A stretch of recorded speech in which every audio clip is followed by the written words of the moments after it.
Good morning, good afternoon, and good evening, everyone. Today, we would like to welcome you to the Women of Flexo's Lunch and Learn with Dawn LaRochelle. Next slide. I'm Jenny Scott. I work at Berry Global, and along with my co-chair, Dr. Nona Wilbright, we'd like to welcome you today. Next slide.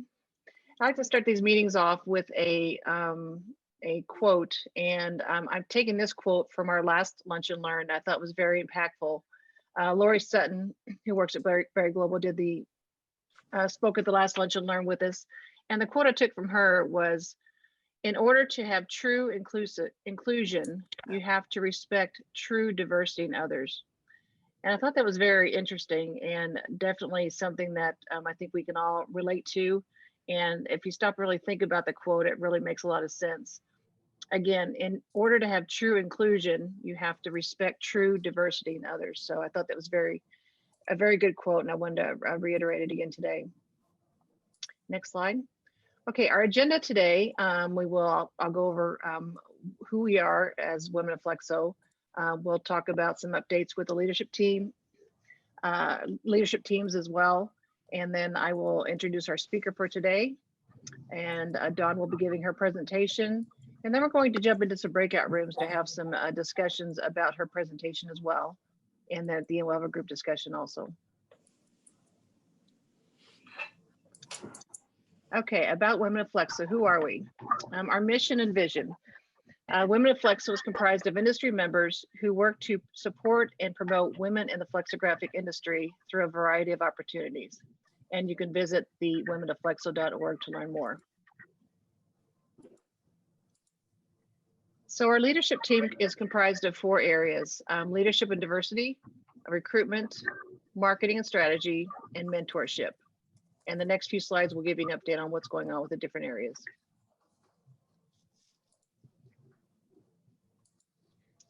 Okay, so for leadership diversity, Lee, do you want to give us an update? Sure. Leadership today, you see the 4 of us that are involved: Nicole and Esty with PCMC, Alyssa Denny with graphic packaging, Laura Wright of CSW, and then myself, Lee Carpenter of McDermott Graphic Solutions. The team was really working to increase female representation throughout the industry, whether that be on panels, through boards and committees of associations, article opportunities to write articles, and speaking opportunities, promoting awards that women have won throughout the industry. So kind of diversifying that industry, increasing women's presence, that's really our goal. So look out for board opportunities to join a board or to write an article. We'll be posting those and publishing those going forward. And that's it. All right, thank you very much, Lee. Next, for the recruitment committee, Linda will be giving us an update. Hi, everybody. My name is Linda Pollard. I work for a company called Print IQ. Also on our recruitment committee is Maggie Luce from Print IQ, Mackenzie Bush from TC Transcontinental, and Christine Shields from Gray Mills.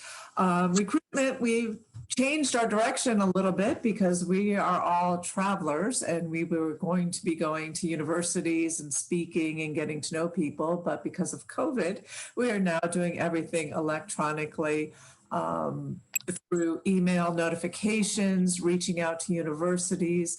We're also leveraging like LinkedIn, Facebook, anything else to get our name out there.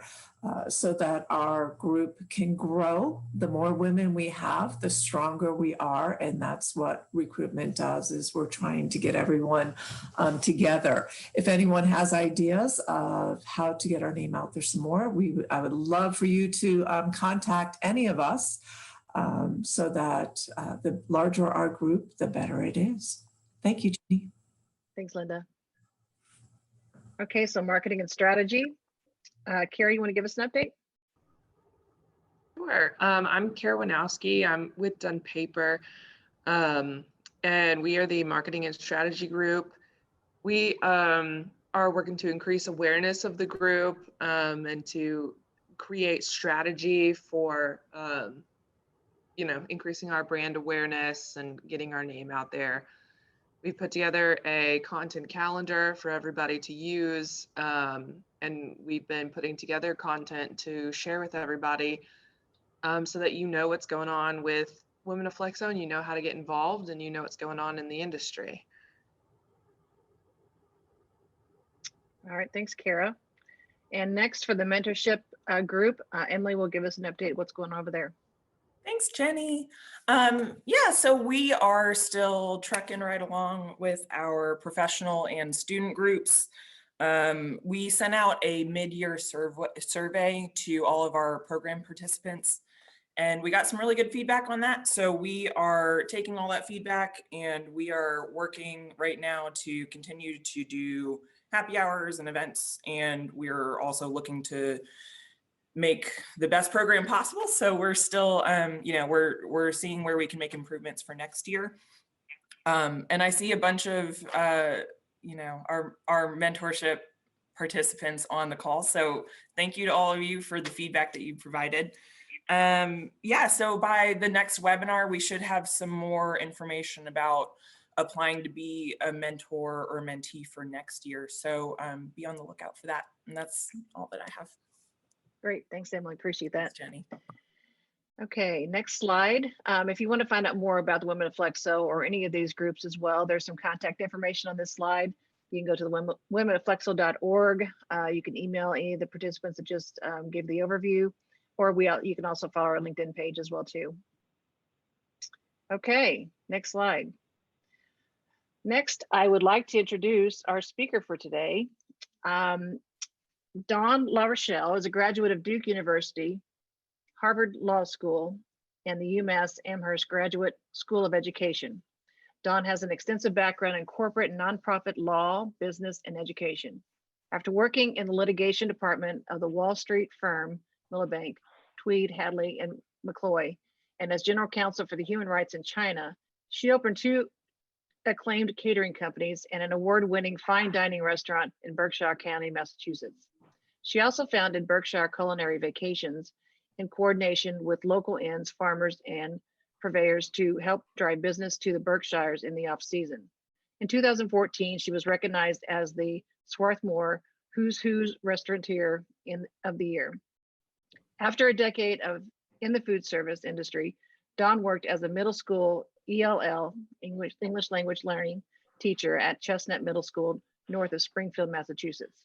At McDuffie, she collaborated with UMass Amherst to launch the high school's first ever graduate student ELL internship program and won the 2016-17 Teacher Volunteer Service Award.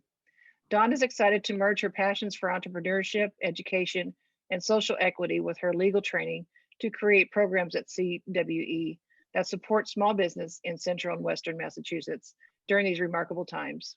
When not at work, she enjoys cooking, baking, distance running, ballroom dancing, rowing, and spending time with her husband, 3 sons, and 2 miniature rat terriers. Please welcome Dawn today to speak to us. Thank you so much for that introduction, Jenny.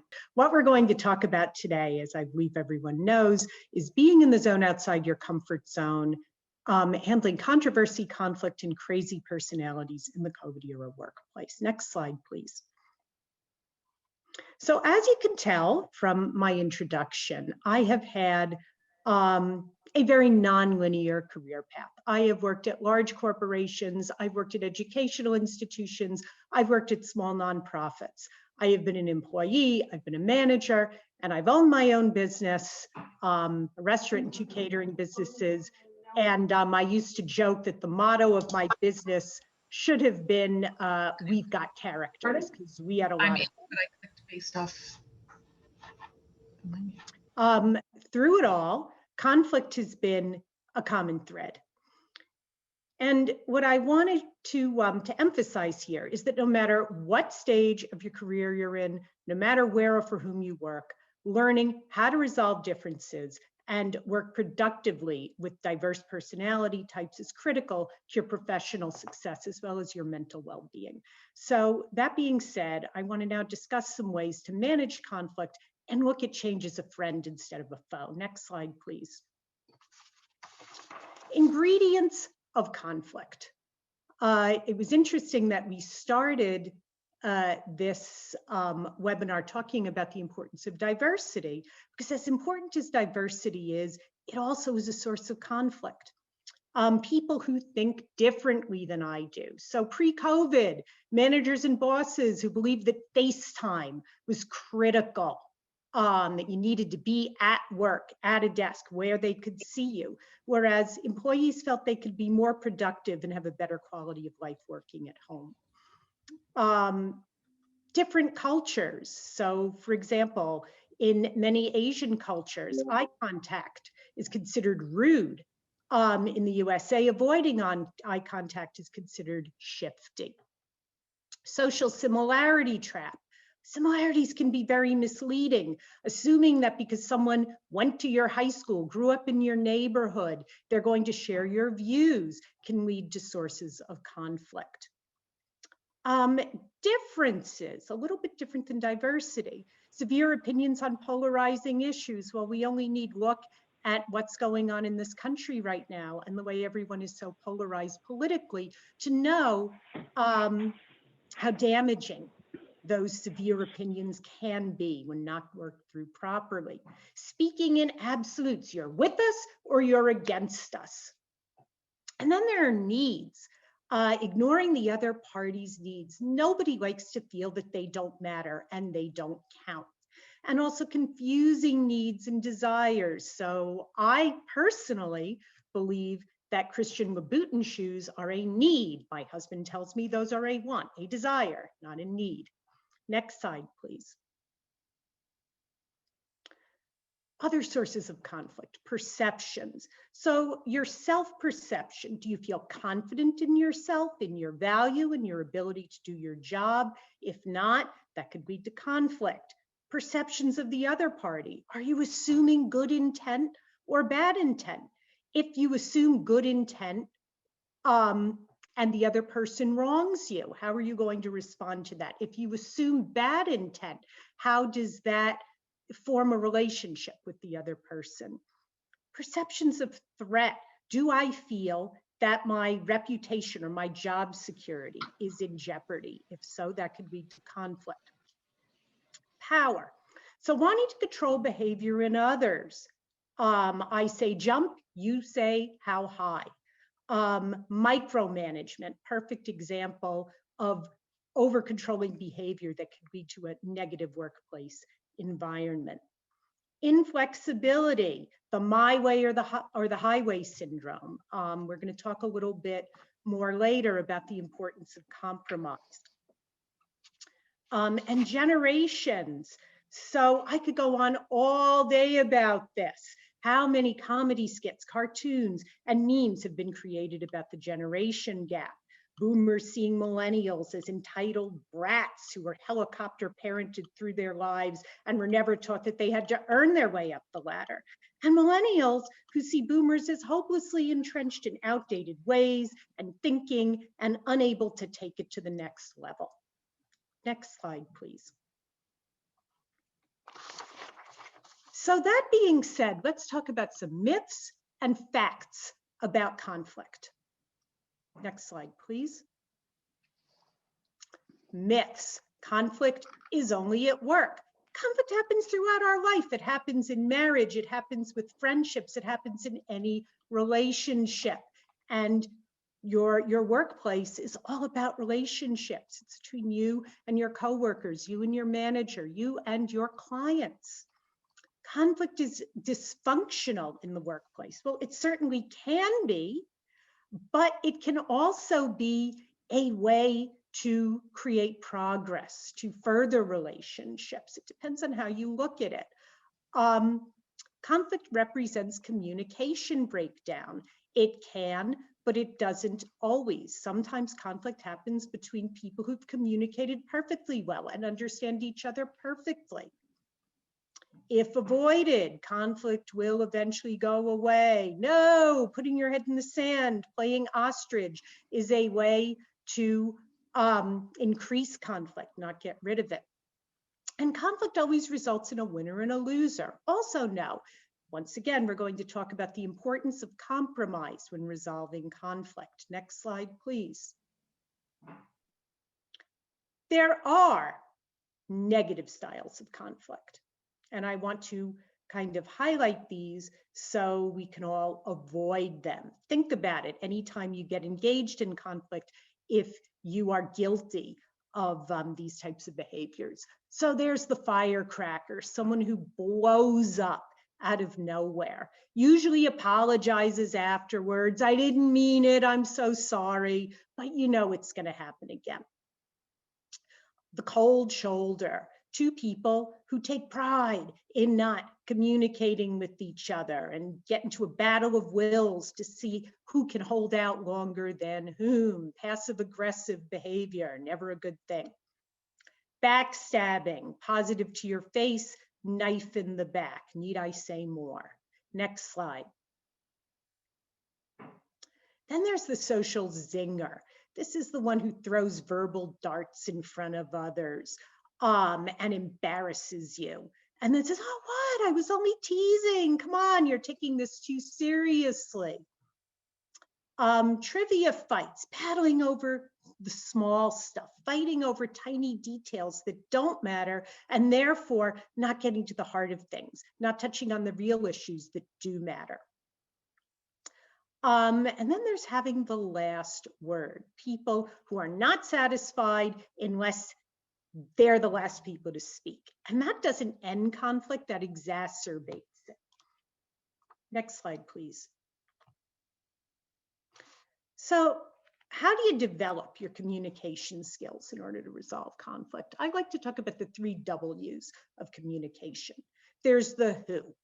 Don't allow yourself excuses for not speaking to the key person. Don't be that ostrich. Who is the person I'm having the conflict with? I need to address that person directly. Then there's the when. You want to discuss whatever the conflict is within 24 hours of the conflict. We're going to talk a little bit more about timing later, but 24 hours is a good benchmark to keep in mind. This does not necessarily mean the sooner the better, because again, as we're going to discuss a bit later, resolving conflict takes advanced preparation and time, and you don't want to have a knee-jerk reaction. And you want to be able to prepare your thoughts. Where should you have this resolution? We're going to talk more about this, but you want a neutral location and you want to be on equal footing. You don't want anybody to have the home court advantage. Next slide, please. And also, I cannot overstate the importance of listening. Resolving any conflict begins with good listening skills. Part of that is paraphrasing. So if I understand you correctly, you said, it means you take what someone else says and put it in your own words. Doing this verifies the content to ensure that there is no miscommunication or misunderstanding. It lets the speaker finish speaking first so they feel valued, that their opinion mattered. And if there is a misunderstanding, you can ask for the speaker to repeat themselves until you get to an understanding. Now, you don't want to overuse paraphrasing or it gets a little bit condescending, but paraphrasing mixed into a conversation really can help build trust and understanding. Next, please. Criticism and conflict. There's 2 kinds of criticism. There is constructive criticism. Constructive criticism applies to the performance that needs improvement. It focuses on the issue, not the person. Those of us who are parents probably know that you're never supposed to tell a child that they are bad. You're supposed to tell the child their behavior was bad. Same thing with adults. What they did was wrong. They are not a bad person. You want to plan ahead. You want to handle this carefully. Conflict is sensitive. And you want to you want to have some kind of an evaluation, a performance appraisal of this person to ensure that going forward, you know, everything is going okay. And when I talk about the sandwich method, what I mean is you want to focus on the middle. The bread in the sandwich are the details, not as important as the meat of the sandwich. Next, please. So that was constructive criticism. What is destructive criticism? We've all experienced it one time or another. Destructive criticism is always intentional. You mean to hurt. And it causes conflict. It does not solve anything. Destructive criticism attacks the person versus the performance or behavior. That's when you say you are bad, you are a terrible person, not well, you did something that was hurtful or wrong. It is commonly used in politics. Again, we just need to rewind and look at the last 4 years to know how destructive criticism actually can be. And destructive criticism is a knee-jerk reaction that results out of anger. That's why when I mentioned the 24-hour period that you should kind of bear in mind when talking to someone about things that are bothering you, helps. It helps to let things marinate, to mull over them, so you're not doing something that you regret later on or saying something that you regret later on that doesn't help the situation. Next slide, please. All right, so all this being said, I want to suggest 8 steps to conflict resolution. And I want to emphasize that these steps that I'm going to mention are a guide. They're not an absolute, they're not a Bible. Managing workplace conflict is highly nuanced. There is no cookie cutter approach. As with everything, it depends. So use this to help you come up with your own methods of resolving conflict as it happens. Next slide, please. Number 1, we want to create an effective atmosphere to resolve the conflict. We talked a little bit about the importance of preparation. When it comes to conflict resolution, winging it is not the way to go. You want to think about your approach. You want to jot down your thoughts. You want to, as I said before, let things marinate, let it stew a little bit. I would even suggest rehearsing in advance in front of a mirror even what you're going to say. As silly as that sounds, often once you verbalize something, you hear it in a different way, and you'll know whether or not this is going to create progress or make you backslide. You want to allow time for your rapprochement. This is not the kind of thing that you want to initiate on a 15-minute break between Zoom conference calls. You want to schedule conflict resolution meetings the same way you would schedule, say, a meeting with the client on an important project, because conflict resolution is an important project. It's the most important project you can engage in the workplace. You want to avoid distractions, no phone calls, no emails, no browsing the internet, no eating. I wouldn't recommend doing this at a lunchtime meeting. I would suggest meeting after lunch, several hours prior to the end of the day, so you're not hungry, you're not anxious about getting home. There aren't those types of distractions getting in the way. But if you're sitting eating a smelly tuna fish sandwich, it's probably going to distract from the point of your conversation. Picking a non-threatening place. I mentioned before the home court advantage. You don't want that with a conflict resolution. If I'm in the middle of a conflict with my boss or even a coworker, and I am invited into the boss's office, I am immediately going to be on my guard. I am going to feel like I am going to the principal's office. And that is not a good way to resolve anything. Where is a neutral, safe environment? I guess it depends on your office space. Of course, now during COVID, we're not having in-person meetings anyway, so we're stuck with Zoom like this. That isn't ideal. Face-to-face always works better. I used to, when I had my own business, I used to actually meet in hotel lobbies. I used to pick cafes kind of after hours when they were very empty and I knew it would be quiet and private. If you have a conference room in your office space that feels neutral, you may want to do that. You may want to go outside and sit on a park bench. The point is you want this to be a place where nobody's back is up. You want to choose very carefully your initial comments and have an atmosphere of partnership. We're all working together to solve this problem. You don't want to start with finger pointing. Never a good way to resolve anything. And we talked a little bit about the importance of listening. I'm now going to talk somewhat about your turn, my turn. More on this in the next slide, please. How does your turn, my turn work? Your turn. Tell someone, hey, you go first. That's really disarming because people are used to dealing with conflict where everyone's angry and everyone wants to be the first person to start yelling and screaming and having their voice heard. Starting and saying, okay, why don't you go first and tell me how you're seeing things, shows that you care about how the other person is feeling and shows that you're in control of the situation.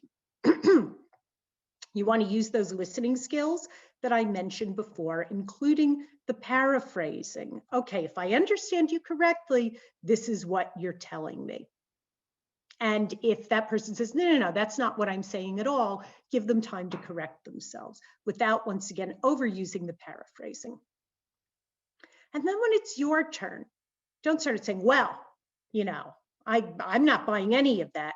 You want to ask permission. May I give my side of the story now that you've told your story? Asking permission, again, a very disarming technique that can diffuse tensions. And you want to describe the problems as neutrally as you can without pointing fingers or casting blame.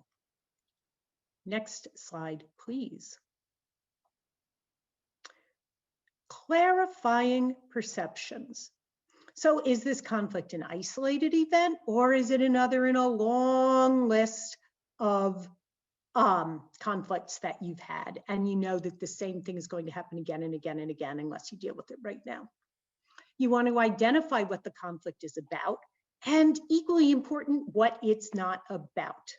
Don't let this conflict be the tip of a much larger, iceberg and start bringing up all kinds of unrelated things. And you want to organize the points of the conflict from major to minor. This is the crux of the situation, and these are some other issues that have happened as a result. Next slide, please. You want to focus on individual and shared needs. Remember, with boot and shoes, I might see it as a need, but most people are going to see that as a desire. You don't want to confuse the two. You want to always put yourself in the place of the other party and try to think how the other person might be feeling.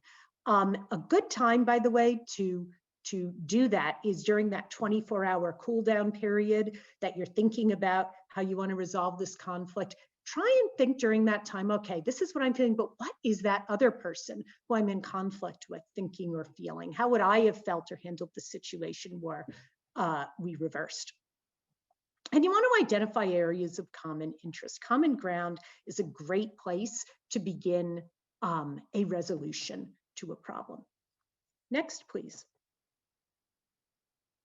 Look to the future, not to the past. You can't rewind the clock, and you don't want to let the past affect the way you're thinking. You want to learn about the past so you can change things and make for a better future. And maybe even remind each other, if you've worked together for a long period of time, of past positive times where you were able to work productively and constructively. Next, please. Generate options. Okay, so again, you can use these 24-hour cool down period to think about this. Prepare some options in advance. Here are some suggestions of how we might be able to come to a resolution. You want to focus on options that deal with shared needs that don't just satisfy you, because if you're doing something that's going to be helpful to you, beneficial to you, and not to the other party, why are they going to buy into it? You want to seek options and common ground from the other party who may not have spent as much time thinking this through as you. Well, what do you think? Do you have any ideas? How would you approach this? Again, ask the other person how they're feeling and what their opinion is. Make them feel valued and important and heard and seen. And once again, value those past experiences. If you've had a positive relationship in the past, don't throw all that away because right now you're in conflict with each other. Next, please. Develop doables and stepping stones. When I say pick the low-hanging fruit first, what I mean is don't take on the most challenging issue before resolving the things that are pretty easy to fix. Once you've been able to actually fix one thing, everybody feels better about it, and then you can handle the more challenging issues before you. Start with small steps, those baby steps. Doables are not ends, they're just steps. There's a Chinese saying that some of you may have heard that a journey of 1,000 miles begins with a single step, and it's true. Next, please. You want to strive for mutual benefit agreements. Again, anything that only helps one side is not going to work eventually because the other side is going to feel resentful and you're just going to get in conflict again. You want to establish a partnership. You want to create a new beginning, clean slate, fresh start, let bygones be bygones, and focus on solutions, not blame. Again, no finger pointing. Next, please. And finally, I had mentioned at the beginning of this presentation that conflict is not about one side winning or even both sides winning. Sometimes it's about being flexible and coming to a compromise. You want to be conciliatory. You want to apologize if you've done something wrong. Sometimes that alone completely diffuses a situation. You want to concede. Okay, I'm willing to give this up. You want to express positive feelings for the other person. And once again, I keep saying this, make them feel valued and initiate a win-win approach that sometimes is a compromise where neither person is the ultimate winner, but both people feel much better about the situation. Next slide, please. So that being said, I want to thank everybody for listening to me today and maybe thinking about these things. I'm hoping that we can spend the majority of this presentation not with me on my soapbox, but with everybody getting together, looking at some scenarios of conflict and discussing how you might handle them. So we're going to put everyone in breakout rooms to do this. You're going to be given a sample scenario involving workplace conflict. You're going to work together as a group to come to a resolution or to several ideas about how you might resolve something. I want to warn everyone in advance that these scenarios are often kind of sensitive. Again, because conflict by definition is sensitive. If it wasn't sensitive, it probably wouldn't lead to conflict. And there is no one way to handle it. Everything depends, just like in real life. Your breakout room facilitator is not there to shoehorn everybody into one way of thinking or tell you what the answer is. They're just there to guide you through this so you can think to yourself about how you might want to handle this. You can use any of the 8 points we discussed as a jumping off platform, but you're by no means required to do so. And if you have your own ideas of how to handle it, that's great. Have fun with this, and then we'll all get back together and regroup and discuss some of what we came up with in these breakout rooms. Dawn, would you like to read these questions or scenarios, or would you like me to? Oh, I love reading aloud, sure. So scenario 1, Kara got off on the wrong foot with a new coworker, Danielle. Danielle asked for Kara's help responding to a customer inquiry, but Kara declined to lend a hand because she was working under her own tight deadline. There's been tension between the two ever since. Now, Kara needs Danielle's help on a major project, but Danielle is blowing her off. How should Kara handle this situation? Anyone from group 1 want to kind of summarize what you discussed? Yeah, I can summarize. So we kind of talked about how we would maybe have 2 perspectives, starting with like a more casual approach when you're in the office of trying to diffuse the tension first. But once if that didn't work, escalating it to a more formal situation, and really Kara using like the your turn. So really giving Danielle the opportunity to give her side of the story and express probably some frustration, and then Kara apologizing for blowing her off initially, and then hopefully, you know, talking about this shared project and making that a mutual goal to go forward from. Awesome. So yeah, that's a lot of good stuff right there. Your turn, my turn, the starting with an apology automatically diffuses the situation, always 100%. So a good thing to do. And if Kara, by the way, had spent that kind of 24-hour time period talking to herself in front of a mirror, she may have come to a different realization of exactly how hurtful or upsetting her approach had been originally. So nice job. Let's go to scenario 2. Andrea is balancing work. Well, actually, for scenario 1, did anyone else want to say anything about that? Or thoughts? Or does anyone else who wasn't in that group have an opinion about this? Chime in, please. All right, scenario 2. Andrea is balancing work with marriage and 2 school-age children. She gets up early every morning to exercise, make breakfast for her family, and get her children dressed and ready for school. She then drops her children off at school before heading to work. Andrea's colleague, Kim, is single with no children and is a self-proclaimed insomniac and workaholic. Andrea is growing increasingly frustrated because Kim keeps messaging her at 4 a.m. Kim sends Andrea seemingly urgent requests while Andrea is sleeping or just waking up and trying to focus on self-care and family obligations. And she is sick of being bombarded with 11 requests before she's even sat down at her desk. How should Andrea handle this situation? Does anyone from group 2 want to begin? So we have 2 different rooms that responded to this. Kara, how about someone from your room? Why don't you all go first? Okay. Yeah, so we just kind of talked about, Shelly and I talked about how, you know, the best, you know, first step would be for Andrea to kind of just sit down with Kim and say, hey, you know, it really stresses me out when I get emails this early. Is there any way for you to,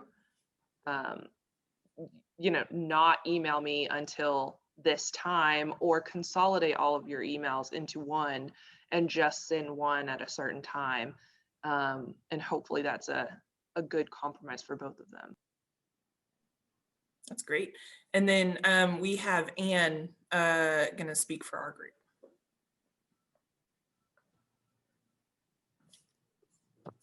Let's see.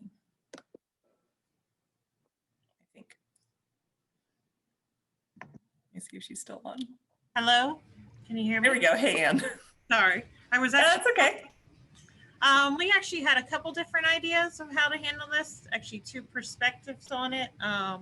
We talked about getting with Andrea and saying maybe she could prioritize and let us know what was important to be handled first, and then like give a timeline of how long. We talked about waiting a while before confronted her instead of first thing in the morning. And the other thing we talked about was having Andrea like create a list of what tasks she needed handled and not send emails out, and then have a set meeting every day to discuss what needed to be taken care of. And to add to that a little bit, we also discussed that the great job, Anne, by the way.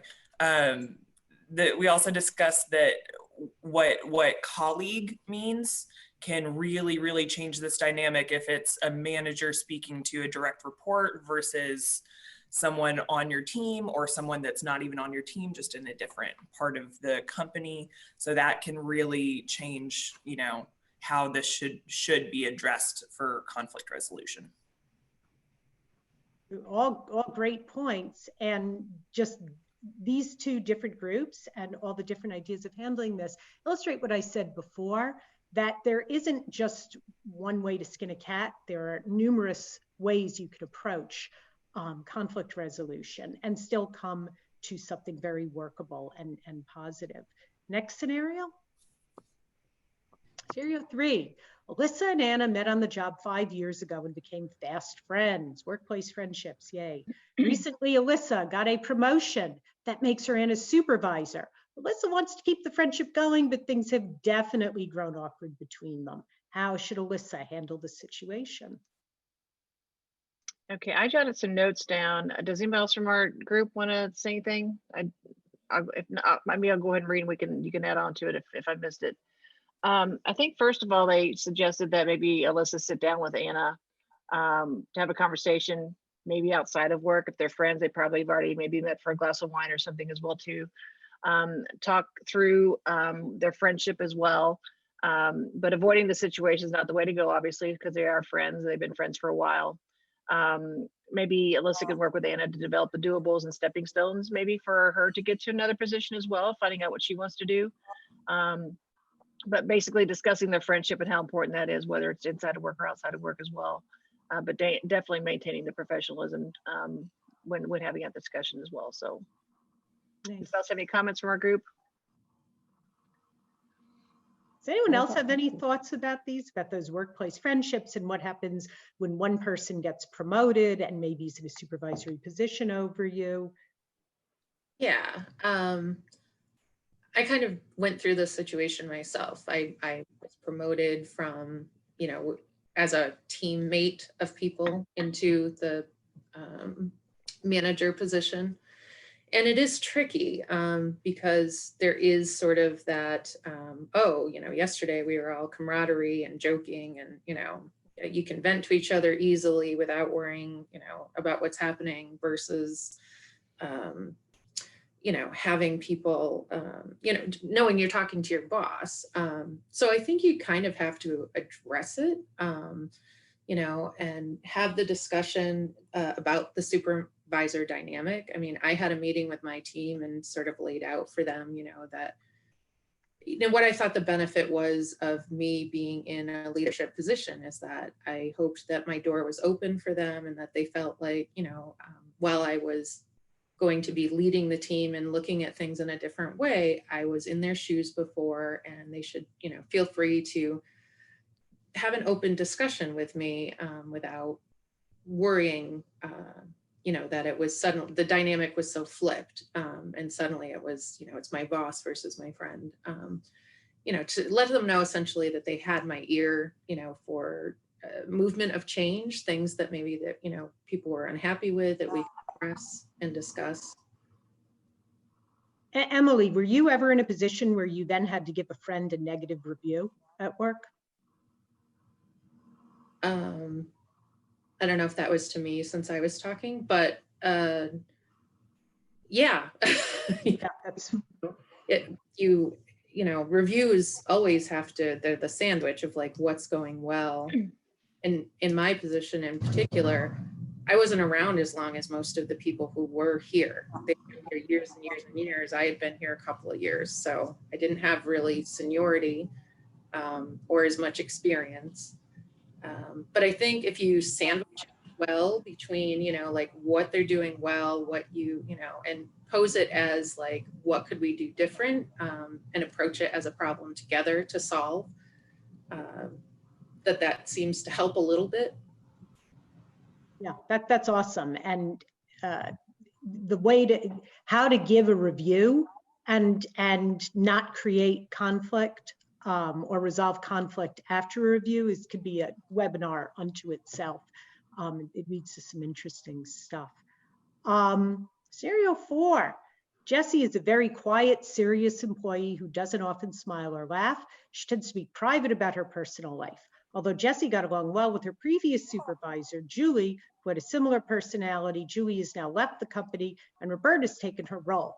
Roberta is very gregarious, loud, and laughs often. She also tends to be inquisitive about her employees' lives.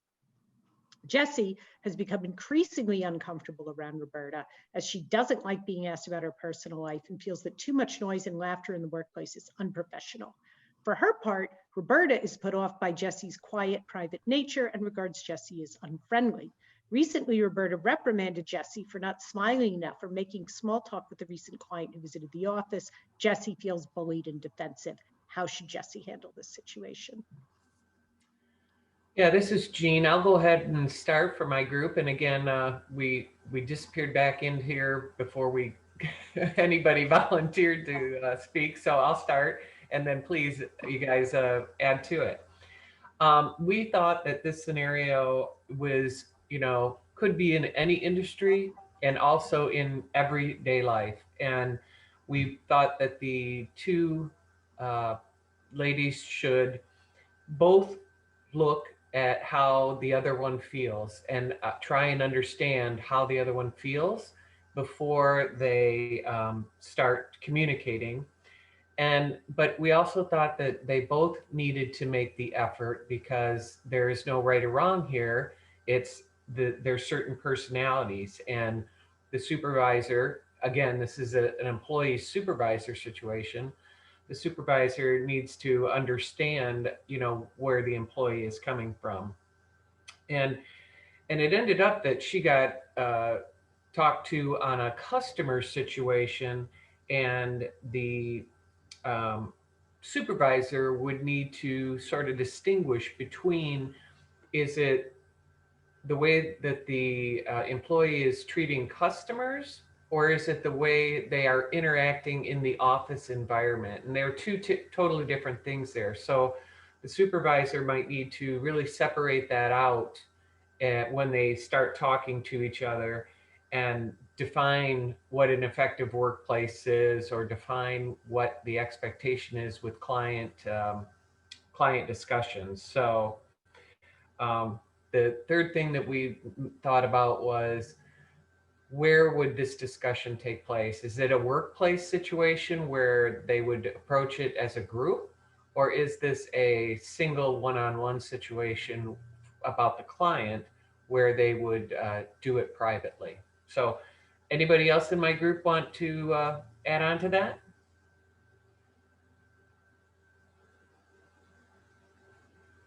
Nope. I think that was a really excellent summary. So scenario 5, Geraldine is a 60-year-old woman. Now we're going to get into our age difference things. Working with several younger coworkers, a few of whom consistently treat her with disrespect, making those nasty "okay boomer" comments about her being old, slow, and computer illiterate because she's not very good with the online inventory system. At first, Geraldine ignored the comments, but she rapidly grew tired of them. She politely and privately spoke to the most vocal of the younger employees, asking him to stop the needling. The younger man told Geraldine she was being too sensitive, and the bullying grew worse. Geraldine eventually approached the business owner about the situation. The owner likes Geraldine, but was unwilling to get involved with what he called employee issues. Geraldine has noted that since many of the insults reference Geraldine's age, they could constitute illegal workplace harassment. The owner became defensive and continued to do nothing about the situation. How should Geraldine handle this? Christina, this is Laura. Do you want to give a summary of what we talked about? Sure. So we kind of went over the fact that she spoke to one out of a few of the several younger coworkers. So we were thinking that maybe she should also speak to the other people who are making the comments privately in a safe space and just kind of voice her feelings, because it could actually get the other people to listen.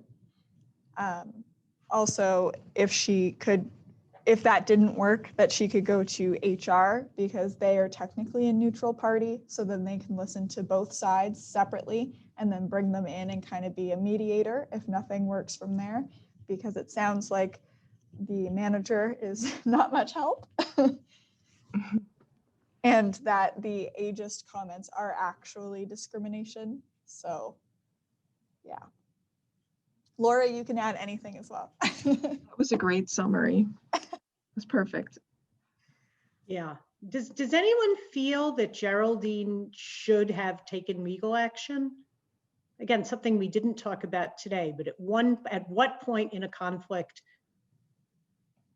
where should you seek legal action? When does that help? When does that hurt? What does it do with your relationship with others in your company? When should you leave? Does anyone have thoughts about this? Well, she gets fired. Because they start listening to those comments. I would think she definitely would have a leg to stand on legally. Yeah. What if she's not fired and she wants to stay there, but she feels like she's getting no redress? Does anyone feel that because once she files that lawsuit, she would be legally prevented from being fired. She could still work there. You should always try to work through conflict resolution. I mean, obviously, if you're a team, you want to, work as a team, you want to be comfortable. And so, she definitely should press someone, whether it's HR, if it's not the person she went to, if it's someone, saying like, if she needs help. If she doesn't, if she's a straightforward person and is like, look, I get you guys together and like, I like you, I like your team, I don't want the conflict, express how she feels, and try and resolve it before it goes there, because once it goes the other way, people get defensive.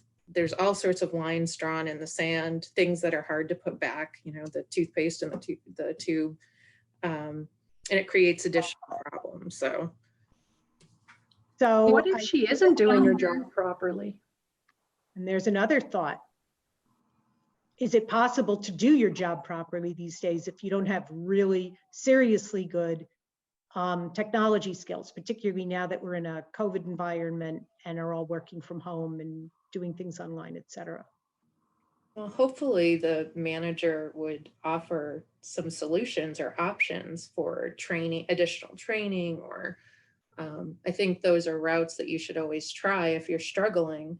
If, in good faith, you're trying to do a better job. If she doesn't think she's doing a bad job, then I guess that's that's a different scenario. But, trying to help someone through something, it should be your first option. And, again, I think it's that expectation. It's being clear about like what's happening, what does a manager see, trying to address it. And then, you have something that you may have to document, or she may have to document, et cetera. I think you bring up a really good point. That really, I think, addresses the fact that a lot of this, like, I think the company has some ownership over, has an obligation to take care of their employees, right? So there's also that factor where if the company isn't doing their due diligence, then, that's also probably maybe grounds for legal action, right? But I would hope that if things aren't being taken care of from just like a one-on-one basis, that the company that they work for would do something, right, to facilitate. One other thought, I had talked before about the importance of kind of mulling over a situation, putting yourself in someone else's shoes, even when you're hurt and angry and you're feeling bullied. Should Geraldine have maybe thought about, gee, maybe my lack of technical skills is, causing problems. Maybe I should ask for help or ask for PD. Would that maybe be one way of going through it anyway? But, and in saying so, I could use some help and I could use a little less of the needling. So just some other thoughts, that recognizing where maybe you're falling short can be another approach to handling things. She could ask for an ally with some of the other employees that aren't so vocal, and then start the groundswell there and be slowly more accepted. Difficult for an older person to fit into a younger mindset. I've been there. I've got teenagers. And no matter how much you speak the language or learn how to use their apps, you're still not quite what they are. Yeah, like when my kids are laughing hysterically about a meme and then they show it to me and I'm like, huh? Yeah, I get it. All right. What is a meme anyway? I'll send you some, Laura, don't worry. Okay, Laura, thank I have so many. I could put you in my rotation. I email people regularly. Oh, good. Thanks, Jen. So moving on, scenario 6. Ariana is the supervisor for her sales manager, Joshua. Joshua's sales reports show an increase in sales, and he seems to know how to motivate his reps pretty well. But a few of the reps repeatedly complained to Ariana about Josh's management style. He tends to micromanage them, calls them out when he thinks they're making a mistake, and doesn't take criticism himself very well. One of the top producing reps complains more than the others, and he's threatening to quit. How should Ariana handle this situation? And again, you know, we haven't talked that much or at all about supervisors and how they should handle employee conflict. Once again, the subject of a whole other webinar, but I'd love to hear what you came up with here. So the group talked about this, and with everything that was going on, we figured there might be a breach of trust somewhere, and would like to have seen Ariana get both Josh and that top performing rep together with an expectation that they talk about the situation, but it will be one-on-one with a moderator after she has met privately with both of them to understand where they're coming from. And then hopefully go through and start to develop a mutually beneficial agreement for how they can work together. Because it seems Josh can motivate people pretty well. So there's just a couple of areas that might need improvement in that relationship. And then once that's been talked about, it rolled down to the rest of the sales reps. Mm-hmm. So why do you guys think Josh had that management style? Can anyone think maybe of why that might have happened? Maybe Probably how he was managed. Yeah, or maybe he used to be a really good sales rep and he moved up and he doesn't quite want to let go being a Again, not something we discussed at all today, but do you think this happens when employers lay out their expectations of how managers should run things? Does it happen anyway? Do you think that this could be a problem, that just expectations were not clear and everyone's running their own show and doing things differently? Where does Ariana fit into this situation? Not asking for answers, but just some food for thought. And for those of you who are managers, I know I dealt with this all the time. As I was telling, I was thrown into scenario 7 here. And I said, boy, it was always something with me where I was never always working on what my role should be as a boss, as a manager. How deeply entrenched in this should I be? What kind of expectations should I set?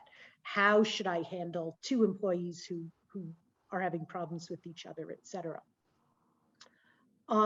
Scenario 7, Ashley and James both work under the same manager. So another management situation, Darlene. James was hired a few months ago and Ashley's been with the company for 8 years. James, while being a proficient worker, tends to wait until the last minute to get his work done. Ashley works more steadily and keeps on top of her work daily. Ashley complains that she feels she has to worry now about James's work and her own. And because they rely on each other for certain tasks, she is uncomfortable with waiting until an hour or so before a deadline when they're forced to collaborate. Because of the conflict, James is missing more work, and Darlene suspects it's because he wants to avoid Ashley and her wrath. How should Darlene as manager handle this situation? First of all, we had a fabulous group of women in our breakout sessions. So thank you, everyone. And we also had Dawn. So we got the lucky ones. So number 7 was the room to be in. We all had different opinions. Some said the manager should ask for a meeting with both parties. The manager should clearly outline the tasks and expectations of working together. We also had feedback that the manager should suggest the two come to a compromise, and then another one where the manager should not micromanage the conflict resolution.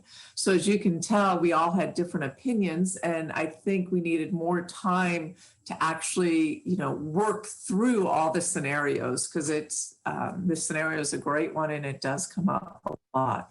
Dawn, do you want to give your feedback from sitting in on the panel? Yeah, again, I really was impressed with how everyone was thinking this through and coming to kind of different realizations and thoughts about this.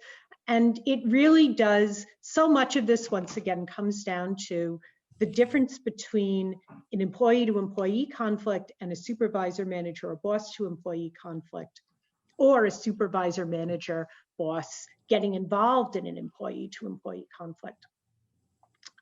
We talked a lot about process versus product, and assuming, let's say James gets the job done and it's fabulous. He's just one of those, rare individuals who's able, and my oldest son is just like this. He waits until the 11th hour to get anything done, and it's always incredible. And that's how he works. Some people get motivated by those immediate deadlines. Some people don't. Ashley's worked there longer, James is new. But assuming that the work product is still terrific, just Ashley is ready to have a heart attack on a daily basis.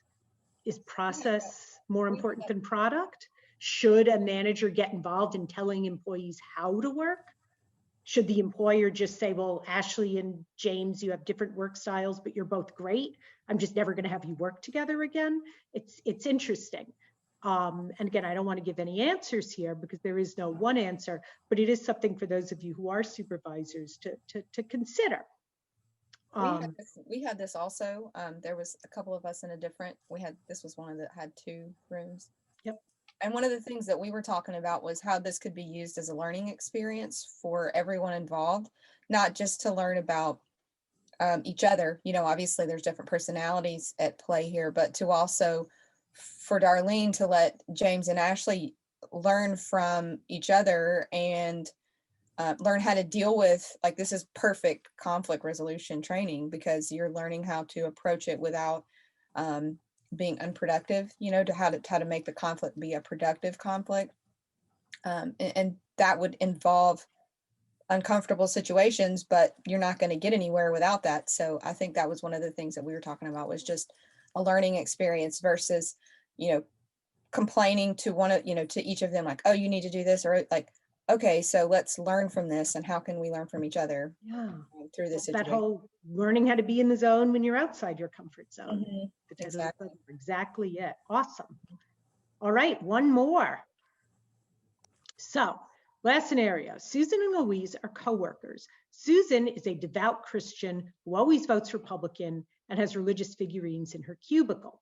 Louise is a professed atheist and liberal who feels that extremely religious people are less intelligent. Both women try to avoid discussing politics or religion, but they both know the other's feelings on current events, and at times there is palpable tension. One day, Susan comes to work wearing a t-shirt declaring support for a Republican candidate for political office, and Louise decides she's had enough. She feels this action is alienating and hostile. How should Louise handle this situation? All right, so I was the moderator for this particular scenario. So Melissa, Sarah, if you guys want to chime in, feel free to do so, but I'll kind of summarize where we went with this conversation. First and foremost, because it is religion and politics are both very sensitive topics and very apropos for today. Happy Inauguration Day. We felt like probably the first place to start for Luis is to go to HR and find out what the company policies are first and foremost on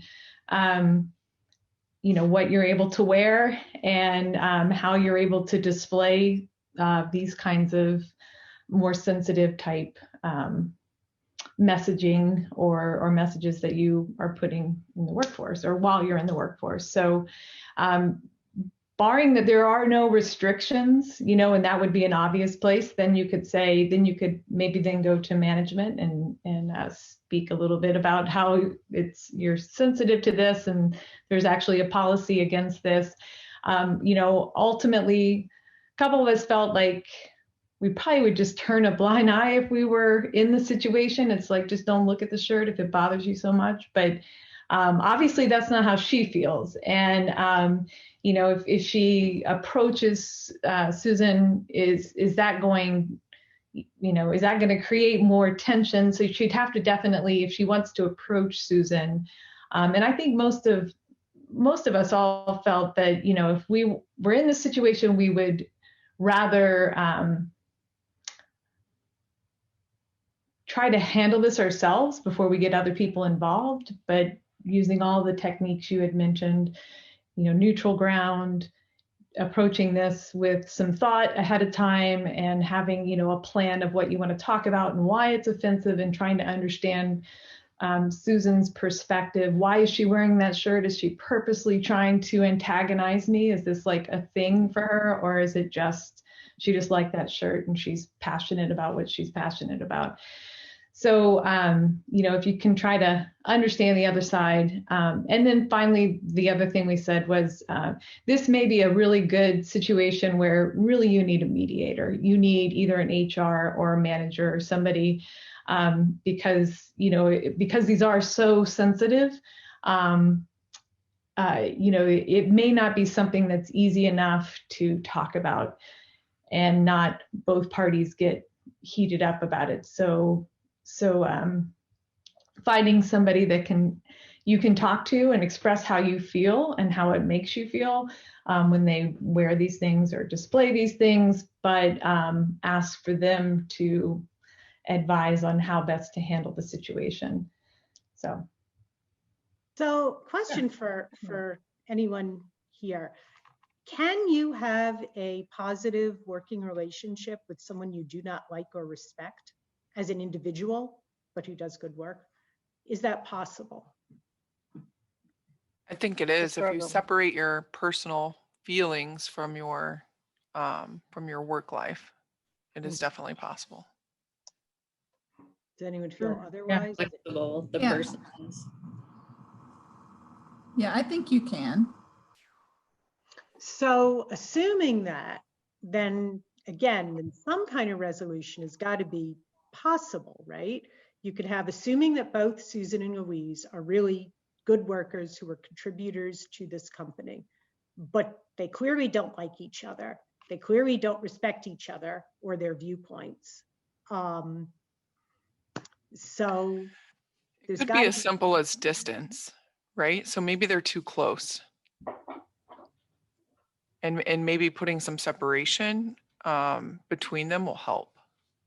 Or try to foster the things they have in common instead of focusing on the areas where they diverge.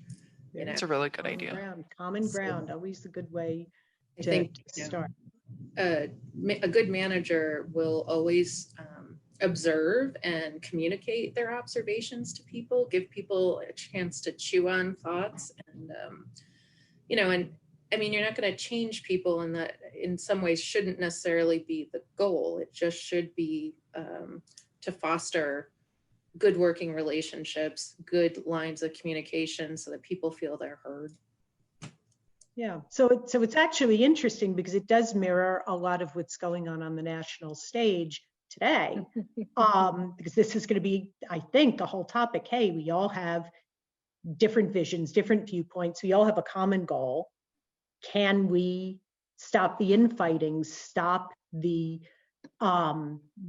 dangerous, damaging, negative kind of back and forth, and work together productively? And really, you know, what's going on right now at that inauguration, the United States is one giant workplace in a way, where we are kind of working toward, hopefully, a common goal. So it's interesting to think about how that works in the macrocosm as opposed to the microcosm. And can you borrow from what you're seeing on the stage and bring it into the workplace? Can national leaders look at workplaces and borrow from that and take it on stage? So just some interesting things to think about. So guys, you did a great job. I know this was kind of a new approach to running Flexo webinars. I hope everyone enjoyed it. I know we're a bit over time, but I am here. I've got a little time if anyone has any questions they'd like to ask. Please feel free to do so, either in the chat or just speak up. Thanks so much, Dawn. This was great. My pleasure. Yeah, very good. Very good topic. Really very thought-provoking, and lots to chew on, which is good. Well, please continue. I hope perhaps after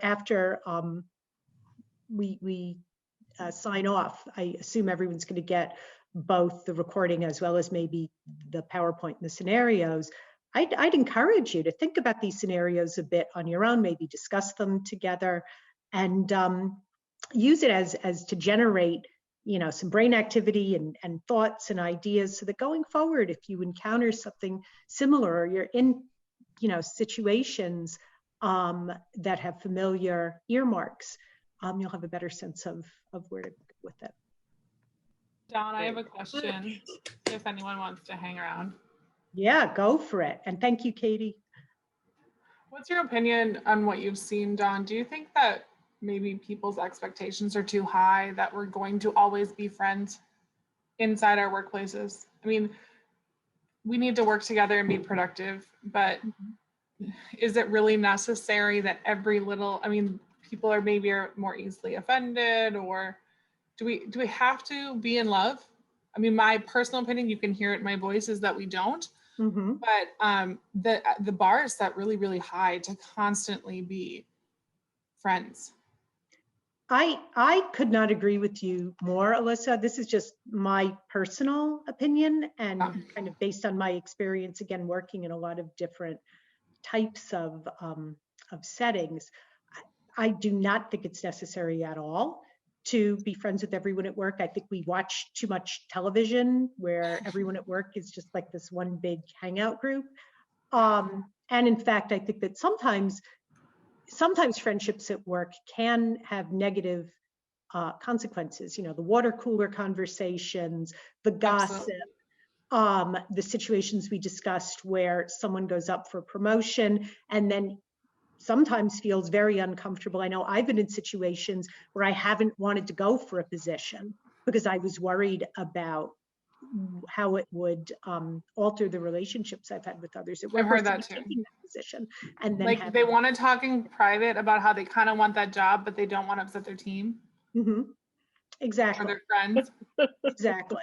So we talk a lot about, and there are all kinds of workplace policies about workplace romances and what you can and can't do. But there's very little about, friendships and relationships. And I do think it should be talked about more, because that being said, some of my best friends are people who've been my work buddies. And I tend to be happier when there's at least one or two people at work who I feel like I can go and grab a drink with afterwards. Yeah. But it doesn't have to be that way. And again, I think that sometimes that can be negative, and I do think it should be the subject of more conversations about how to deal with it, how to handle it, what's an appropriate friendship and an inappropriate friendship, and how would you deal with certain situations. Yeah. That's my. People are like generally really disappointed when they don't get to be friends with everybody, or like that person isn't responding to me well. It's like, okay, well, oh well. Yeah, but that's not, people aren't okay with that. I think so much of it too, as you become more seasoned, your views change about this, because I remember, and I think I was telling Laura and Katie this, I remember on my first job, I had very high expectations on a lot of levels. I quit that job. First of all, because I was disappointed that I felt I didn't have friends. And second of all, there was a situation, a conflict that arose that I was actually very much in the right on. It was borderline harassment, but I didn't want to deal with it at all. And I immediately got another job, and I was so proud of myself. And one of my colleagues at work gave me that advice, said, Dawn, wherever you go, you're going to deal with, excuse my language, assholes at work. And you do need to come to terms with it and figure out a way to handle it, or you're just never going to be able to keep a job. And sure enough, my next job, I had a boss who threw telephones at employees on a regular basis. Right, like you'll be disappointed if you want to every job to be your best group of friends. Your best group of friends, that everyone gets along, that there's never going to be, it is, I think, an unrealistic expectation. So I think it's, again, it can be very nice if there are some people you get along with and hang out with, but your work is not, your family is not your social circle. They're different. And you can, if you don't make friends at work, you can 100% have a really, I think, positive experience if you approach it the right way. Melissa, I see that a lot as well too, especially with the younger generation. I think a lot of it's because they're so nervous about coming into the company that they want to cling to whoever they can, and just to get through the day. And then the clinging gets bigger and bigger and bigger and bigger. Next thing you know, you get so, but that's how they survive, I guess, as well too. And I was there, you know, I think we all were there, right? So until you get familiar and stuff as well too, and like you said, get older in the company and stuff as well, and, you know, it's or personal confidence not being liked. Yeah, and then along those lines, that can lead into some other interesting discussions. You know, the workplace holiday party, the after hours, you know, drinking, that kind of thing, where everyone's invited. You don't feel like going. It is not your bag. You want to be able to go home and spend time with your families and draw a division between work and home. Does that make you a bad employee? Are you now not a team player? And does that lead to conflict? And how do you get around that?